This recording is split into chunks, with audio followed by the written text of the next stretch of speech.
On June 28, 2025, around 1:38 p.m. local time, a light training aircraft took off from Severka airfield, located on the southern outskirts of Moscow, for a routine qualification flight.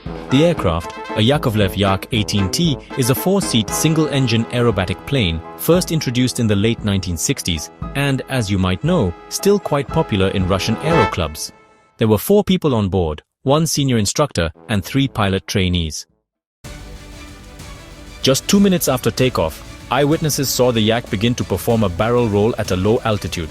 In the middle of the maneuver, the engine sound suddenly changed, the plane's nose dropped, and the aircraft went into an uncontrolled spiral dive.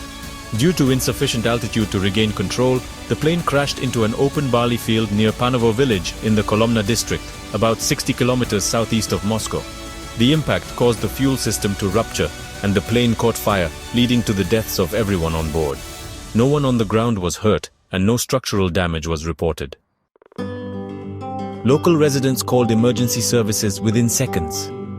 Emergency fire and rescue units arrived at the scene within 15 minutes, but the fire after the crash had already consumed most of the wood and fabric structure. Firefighters put out the flames and secured the area. Investigators from the Moscow Inter-Regional Transport Prosecutor's Office and the Investigative Committee of the Russian Federation arrived later that day to begin a criminal investigation into possible violations of flight safety rules. The initial focus of the investigation is engine failure. Eyewitness reports of a sudden loss of power, combined with photos of the wreckage showing a punctured piston and pushrod, have drawn attention to the 360 horsepower Vedenayev M14P radial engine. It's planned for disassembly once the engine cools down and is removed from the burnt fuselage. Investigators are looking at maintenance logs for recent complaints about overheating. So, unauthorized aerobatics and flight clearance.